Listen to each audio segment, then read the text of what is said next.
چالو ہو رہا، دیکھو چالو ہو رہا چالو۔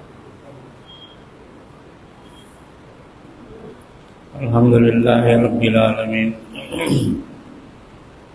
والصلاة والسلام علی سید الانبیاء والمرسلین وعلی آلہ واصحابہ اجمعین، اما بعد، اعوذ باللہ من الشیطان الرجیم، بسم اللہ الرحمن الرحیم۔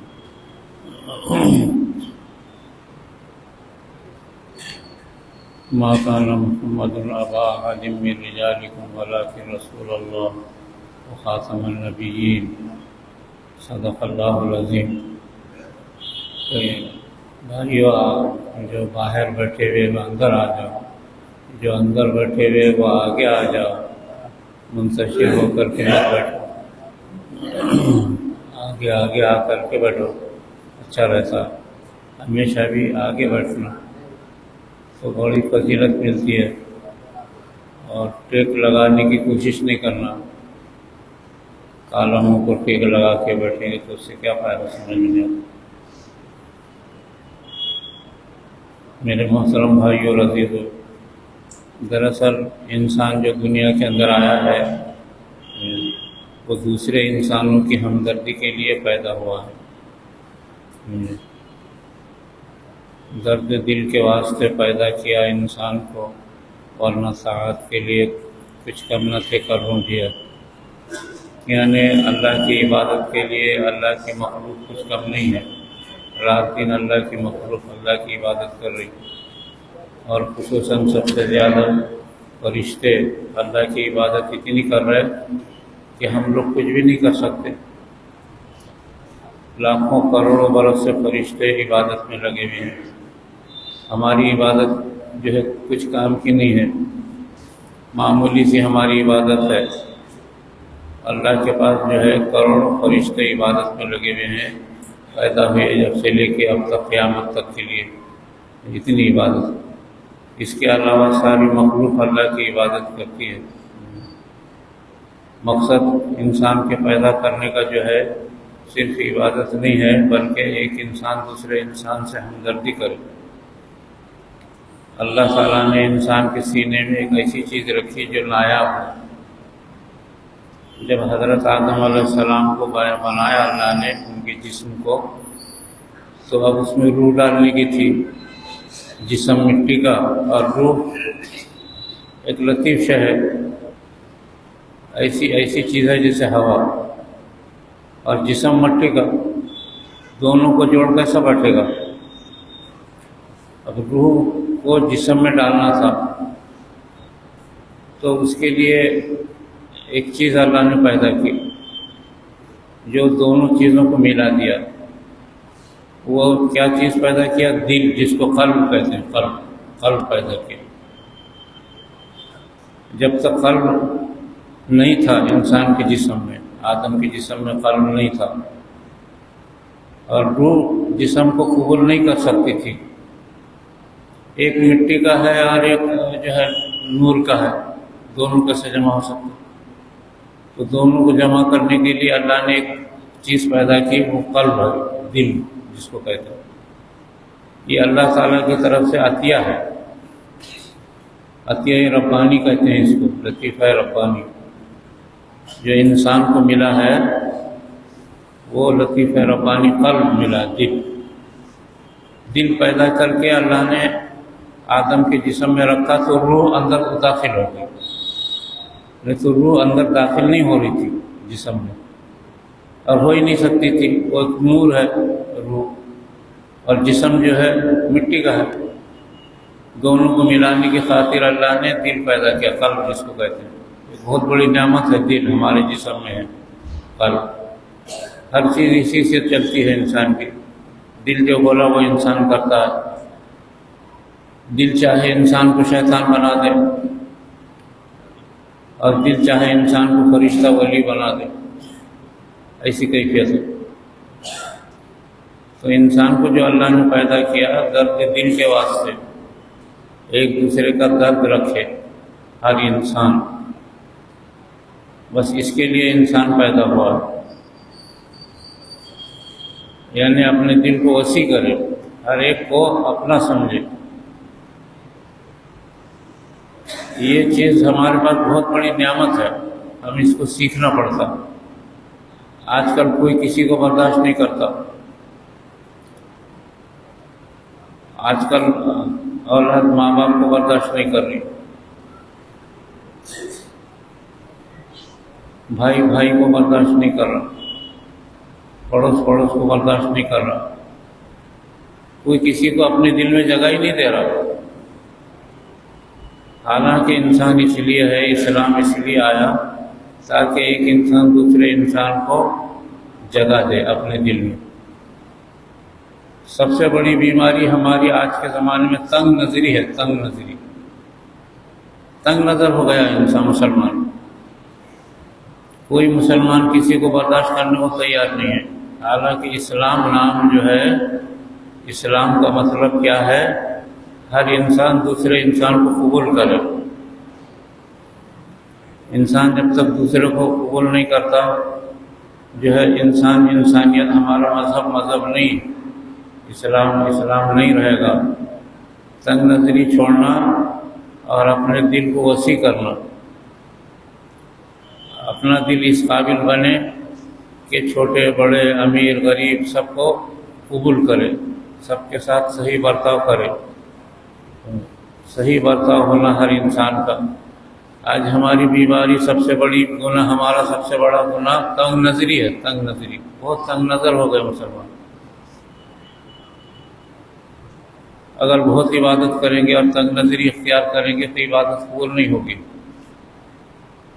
لوگ نماز پابندی سے پڑھ رہے، سب کر رہے، لیکن تنگ نظری کا یہ عالم ہو گیا کہ آج کل کا ہر نوجوان صرف زندگی گزار رہا، ماں باپ کو قبول نہیں کر رہا. ماں باپ کو اپنے پاس سنبھالنے والے نوجوان بہت کم ہیں. پڑھے لکھے نوجوان تو شادی ہونے کے بعد صرف زندگی، صرف بولتے ہیں اس کو، خود ہی اپنی زندگی گزارنا.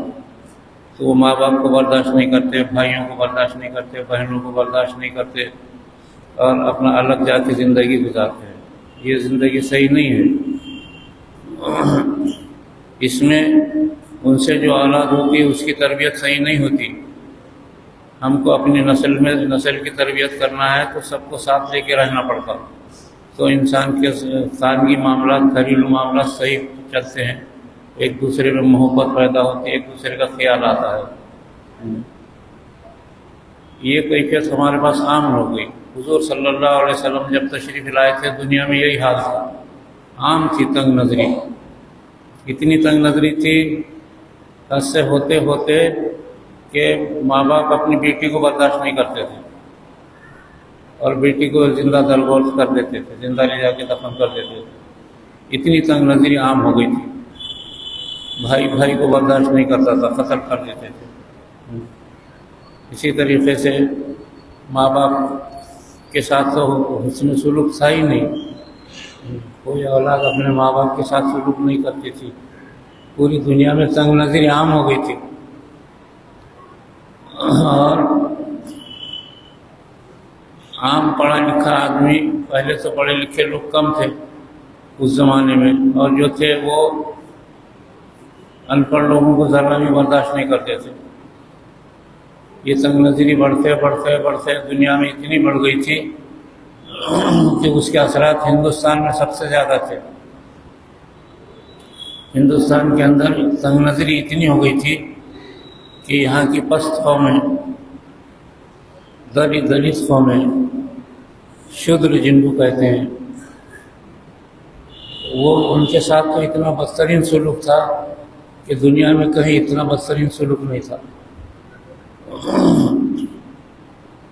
دلت قومیں اگر راستے سے گزرتی تو دوسری قومیں وہاں سے ہٹ جاتی تھی، اور اتنا ان کو کمزور، یعنی اتنا ذلیل سمجھا گیا تھا یہاں ہندوستان کے اندر کہ چلتے وقت ان کو اپنے کمر پہ ایک جھاڑو باندھنا پڑتا تھا، جھاڑو پیچھے کے حصے میں، تاکہ وہ چلتے رہے تو ان کے قدم مٹتے رہنا. ایسا ہندوستان میں قانون تھا. پونا کے اندر ہمارے علاقوں میں جب برہمن حکومت قائم ہوئی تو پونا کے اندر یہ حال تھا، پونا اور اطراف میں ان کا یہ قانون تھا کہ جو بھی شودر ہے، پس قومیں ہیں، جن کو آج کل دلت قومیں کہتے ہیں، ان کے ساتھ ایسا سلوک تھا کہ ان کو حکم تھا کہ وہ اپنے کمر کے پیچھے جھاڑو باندھ کے رکھنا، لمبی جھاڑو باندھتے تھے۔ جب وہ آگے چلتے تھے تو ان کے جو قدم زمین پر تھے وہ اس کو مٹتے رہنا، اس مقصد سے جھاڑو لگا پہن کے جانا پڑتا تھا۔ اتنی ذلیل حرکت دنیا میں انسانوں کے ساتھ دوسرے انسان کرتے تھے۔ پیشوائی حکومت جو ہے مہاراشٹر میں تھی، پیشوا کہتے تھے ان کو، پیشوائی حکومت، برہمنوں کی حکومت تھی وہ۔ تو ایسی غلیظ ذہنیت کے حامل تھے کہ شودر جتنی بھی قومیں ہیں جو چمڑے کا کاروبار کرتے یا جو شودر ہیں یا دلت ہیں، جو ماتنگ، آج کل ماتنگ سماج جن کو کہتے ہیں، کئی قومیں ہیں ماتنگ دلت قومیں ہندوستان میں، ان کے ساتھ ایسا تنگ نظری تھی کہ ان کا سایہ کسی برہمن پڑا تو وہ جا کے غسل کرتا تھا، سایہ تک برداشت نہیں کرتے تھے، اتنی تنگ نظری۔ اور وہ جس راستے سے گزرے اس راستے پر ان کے قدم نہیں پڑتے تھے، اس لیے ان کو حکم تھا کہ وہ اپنے پیچھے جھاڑو باندھ کے رکھنا۔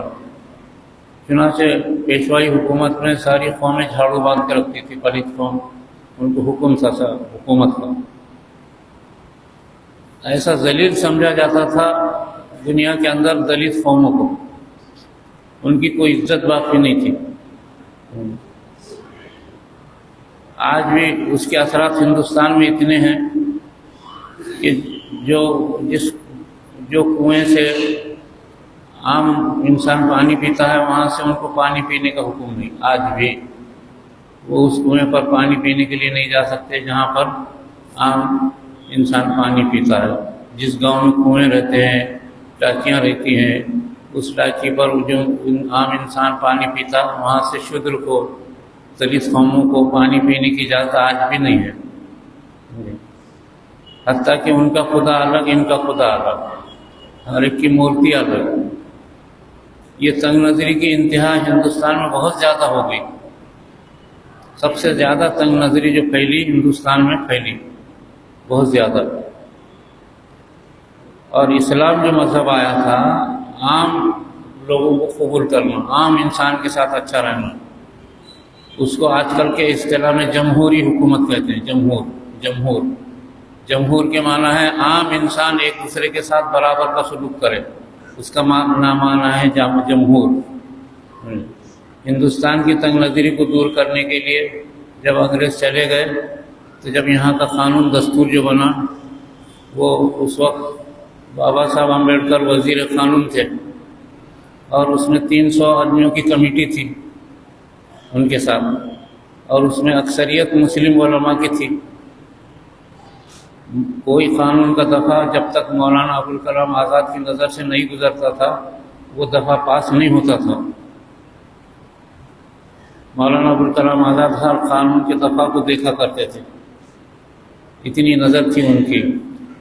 تو 300 آدمیوں کی جو کمیٹی تھی انہوں نے ایک قانون بنایا، اس کو ہندوستان کا جمہوری قانون، ہندوستان کا دستور کہتے ہیں۔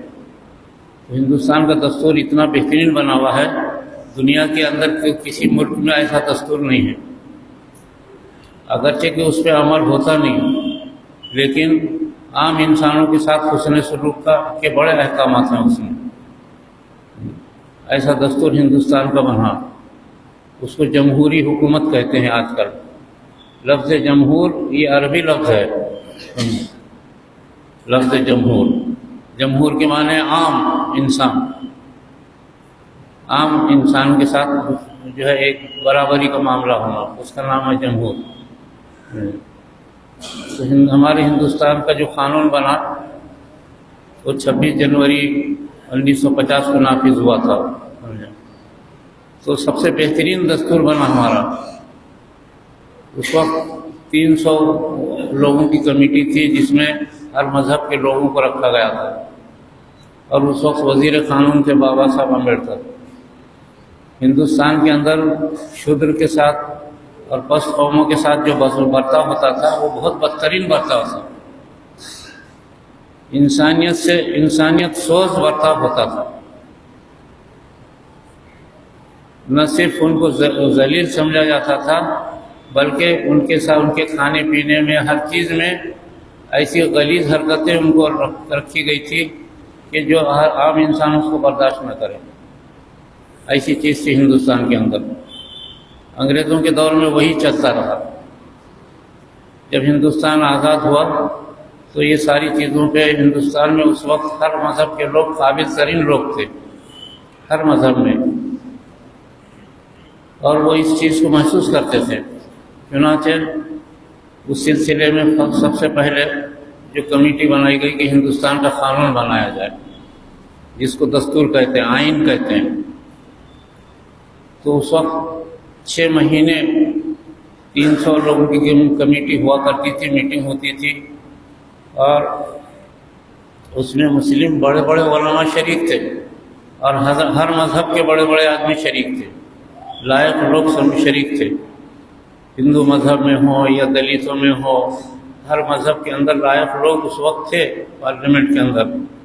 تو 300 آدمی کی کمیٹی ہوتی تھی، اور ایسے قانون بنتے بنتے کہ جب دستور مرتب ہوا تو وہ دستور کو صدر جمہوریہ نے اور پارلیمنٹ نے منظوری دی۔ اب وہ دستور ہمارے پاس نافذ ہے، وہ جمہوری دستور ہے، اس میں کسی چیز کا فرق نہیں ہے۔ ٹھیک ہے، جو بعض حکومتیں اس پہ عمل کرتی ہیں، بعض نظر انداز کرتی ہیں، لیکن جمہوری حکومت میں جمہوریت کے ساتھ ساتھ قانون دستور ایسے ہی بنا اور اس کو نافذ کر دیا گیا۔ آج کے دن 26 جنوری 1950 کو نافذ ہوا ہو، اس میں کوئی شک نہیں کہ دستور کی سب نے تصدیق کی، اور مسلم بڑے بڑے علماء نے بھی اس پر دستخط کیے ہیں، جتنے 300 آدمی تھے، اور اس وقت جو ہندوستان کے بڑے بڑے مسلم لیڈر تھے، غیر مسلم، سب نے اس پہ دستخط کیا ہے، اور وہ قانون نافذ ہو گیا ہے۔ اس کو دستور آئین کہتے ہیں ہمارے ملک۔ تو تمام دنیا کے لوگوں نے کہا کہ ہندوستان کا دستور دنیا کا سب سے بہترین دستور ہے۔ امریکہ، برطانیہ یا کسی جگہ بھی ایسا قانون نافذ نہیں ہے۔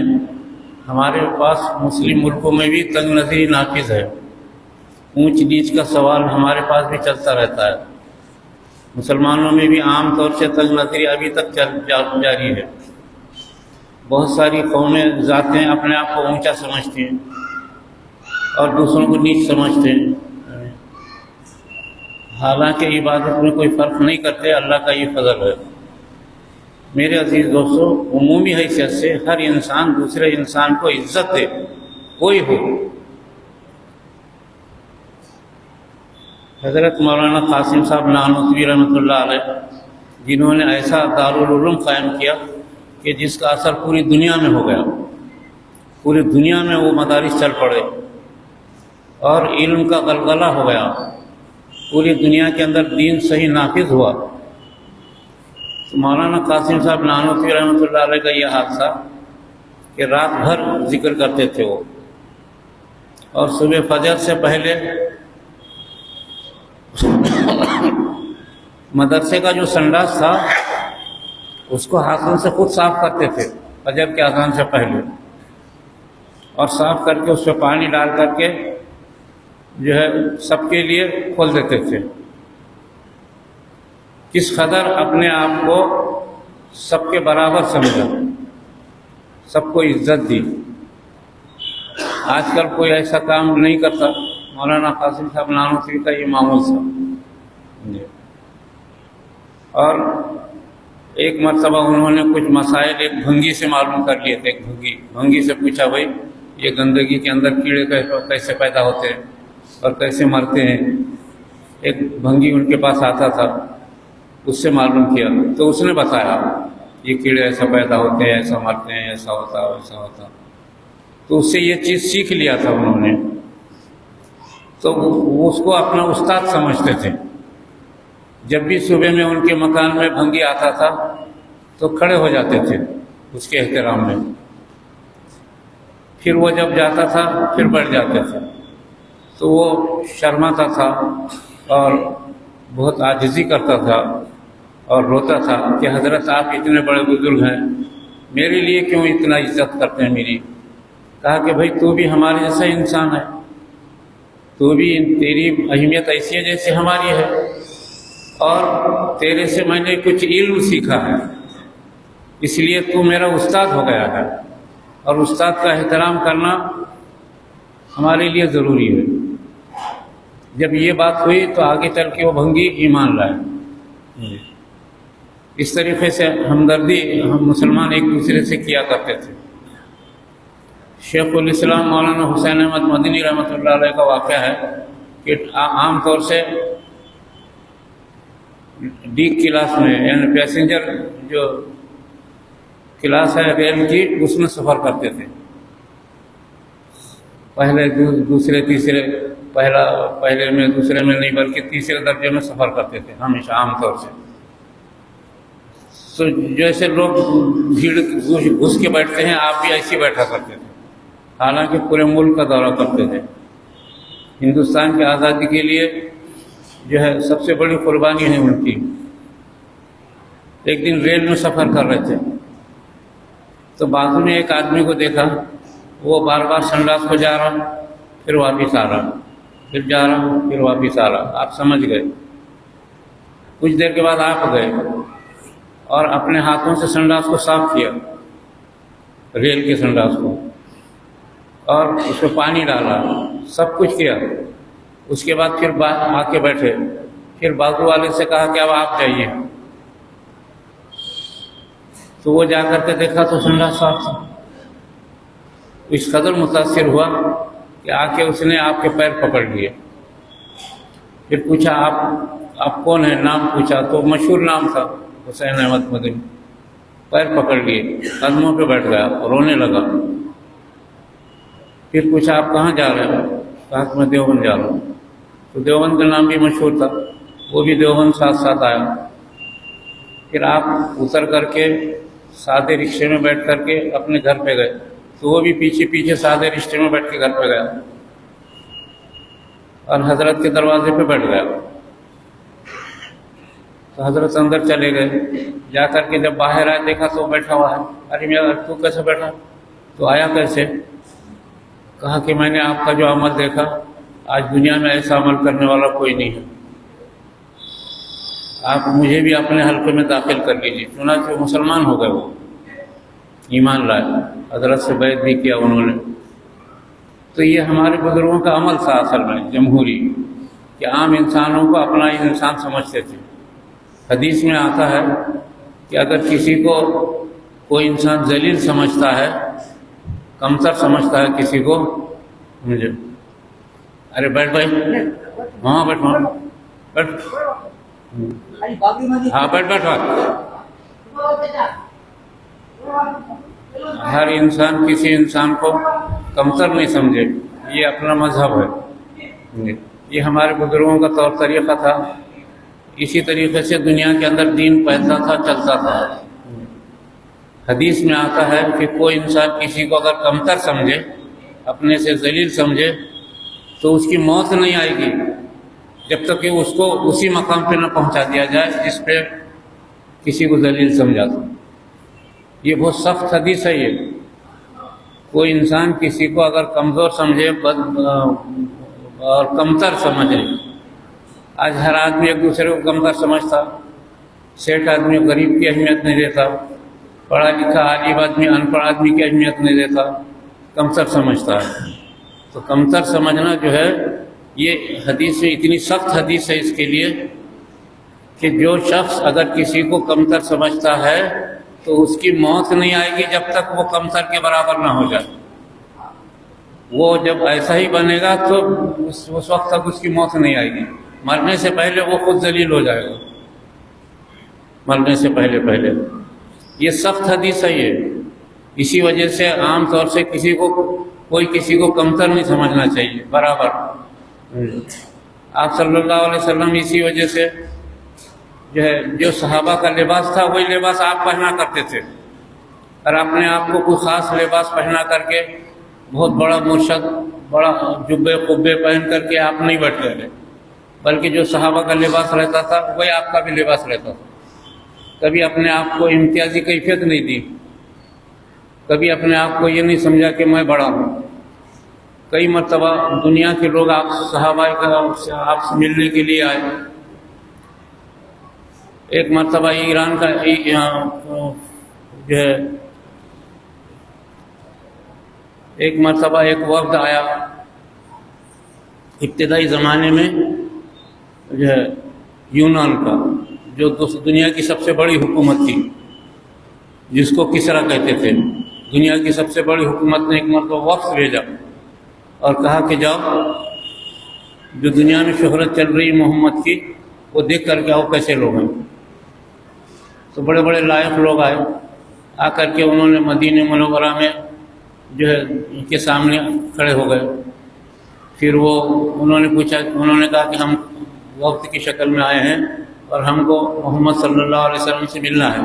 کہا کہ ٹھیک ہے، ابھی تھوڑی دیر ٹھہرے رہو، نماز ہو رہی، مسجد سے باہر نکلیں گے. تو سب لوگ مسجد سے باہر نکل گئے، آپ بھی نکل گئے.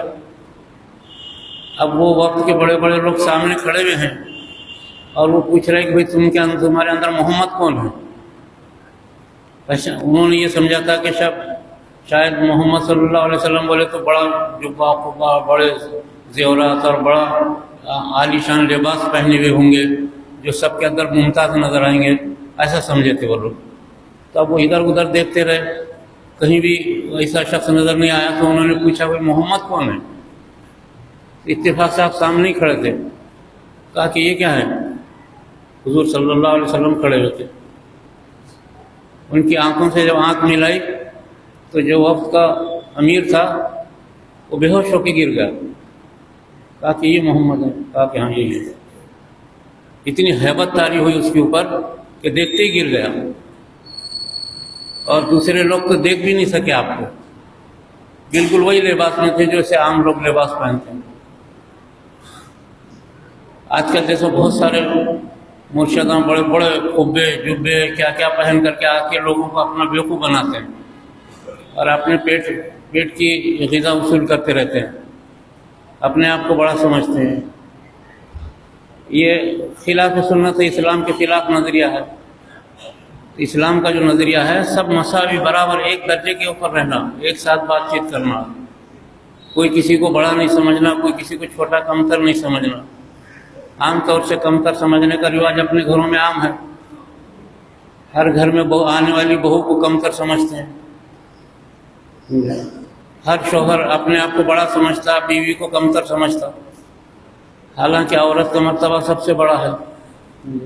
عورت کے ساتھ عزت کا برتاؤ کرنا. آپ صلی اللہ علیہ وسلم حضرت خدیجہ الکبریٰ رضی اللہ تعالیٰ عنہ کے گھر میں داخل ہوتے تو پہلے دیکھتے کہ دروازہ بند ہے کیا،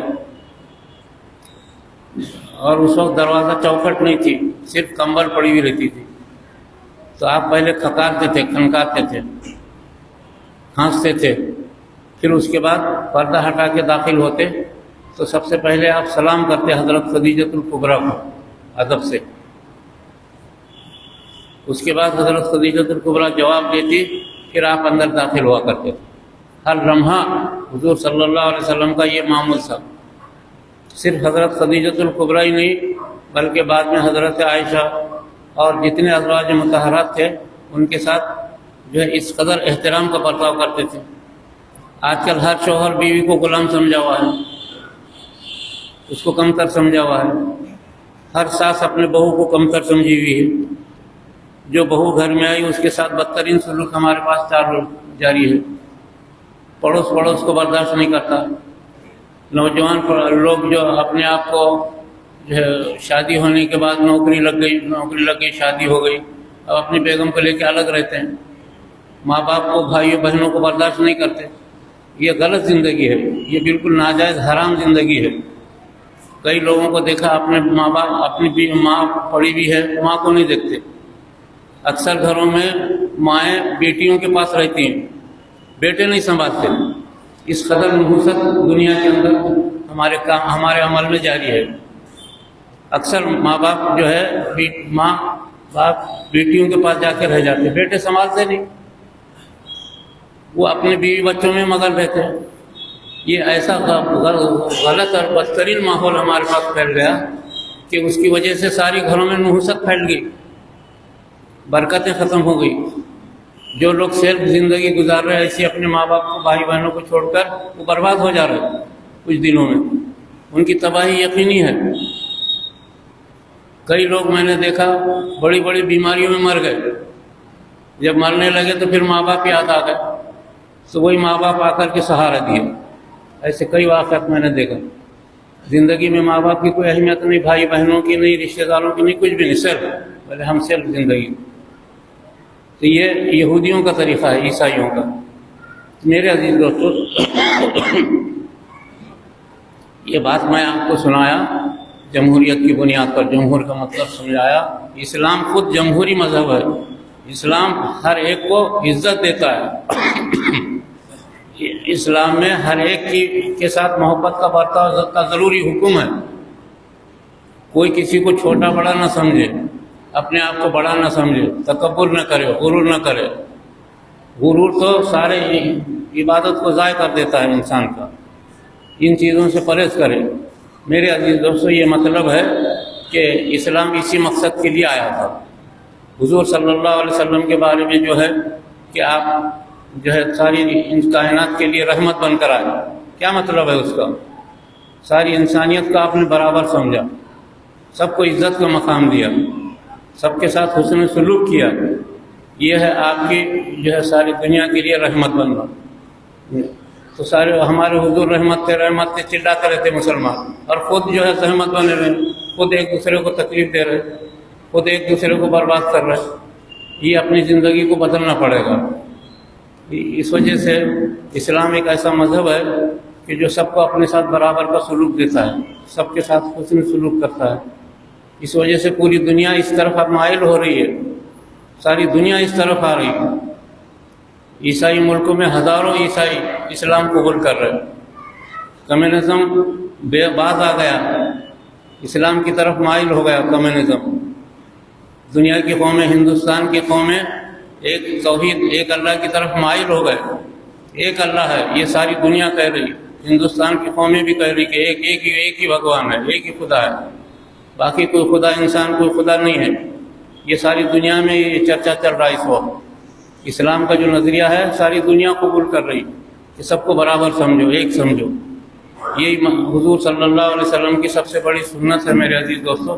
اپنے گھروں میں اس کو نافذ کرنا، اپنے خاندانوں کے اندر یہ عمل جاری رکھنا، تو اس کی وجہ سے برکتیں ہوں گی۔ ورنہ ہمارے گھروں میں جو برکتیں ختم ہو گئی، لڑائی جھگڑے عام ہو گئے، بھائی بھائی کے جھگڑے، نند دیور کے جھگڑے، دیورانی جٹھانیوں کے جھگڑے، ہر گھر جھگڑوں سے بھرا ہوا ہے۔ اس کی وجہ یہ ہے کہ ہم ایک دوسرے کو کم تر سمجھ رہے ہیں۔ برابر سمجھو، سارے جھگڑے مٹ جائیں گے۔ یہ سنت سب سے بڑی سنت ہے۔ اللہ تعالیٰ اس پر عمل کرنے کی توفیق عطا فرمائے۔ وآخر دعوانا